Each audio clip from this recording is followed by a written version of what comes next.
So if a production company puts you up for a Bud Light job, and they select you, do you bring your own DP and all that stuff, or is it the production company's DP and stuff? You work with the production company. The director is the creative leader, so they will let you bring your people that you want to work with. But if you don't have someone, they'll say, like, if it's I've shot in markets I've never worked in. So, like, I just shot in Kansas City. So I saw that on your TikTok. Yeah, I've never worked there before. So, well, why would you have? Yeah, the production company.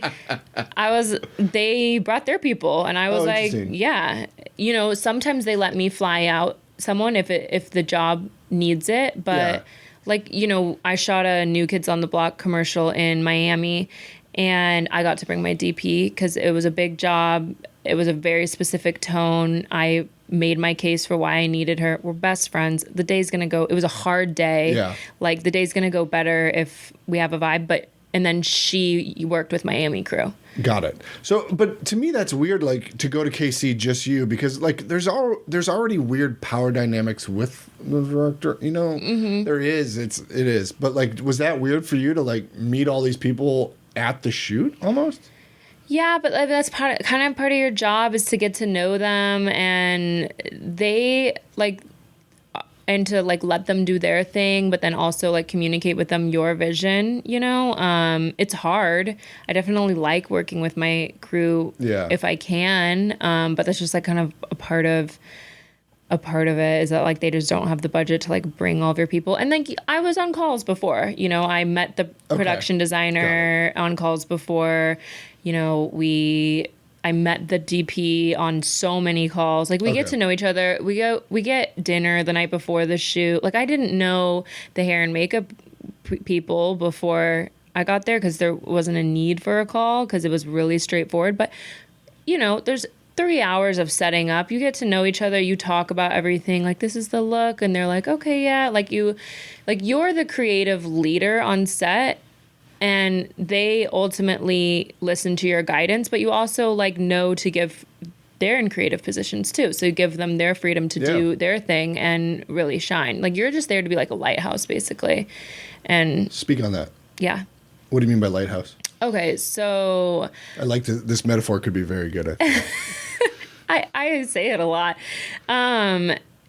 As the director, you are the most informed on the story and creative vision. So you are there to guide all of these departments home, basically. So you are there. There's wardrobe, there's production design, there's lighting, there's camera, there's all these departments that need to work together to make your vision happen, and you have to be this guiding force of let's work together, let's make it all happen. And because a lot of these crew members, they're coming from a shoot yesterday onto this one, they haven't had the time, they haven't been a part of the writing process. They don't know what I just did a Lego shoot. They don't know what Lego's trying to accomplish. They don't know what the target audience is. They don't know that this is supposed to be bright and airy and fun and encouraging.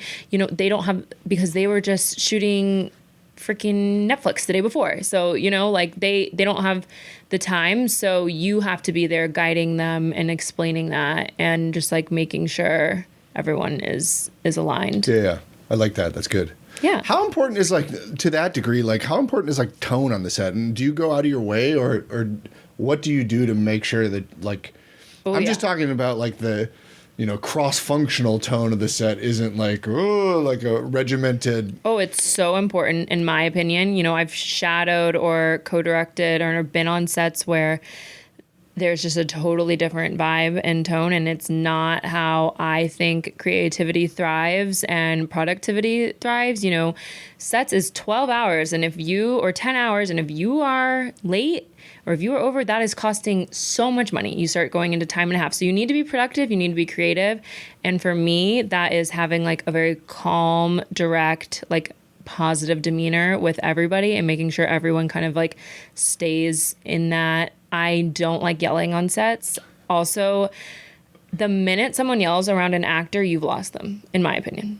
They are doing something that's so vulnerable that is has so much pressure on them. They're like bearing their souls, even if it's comedy, even if it's something silly. It is so hard to do, and you need to create like the safest environment for them to kill it, in my opinion. And so I like to just have like a really calm, I don't like yellers. I don't like, if we're running late, we need to rush quietly.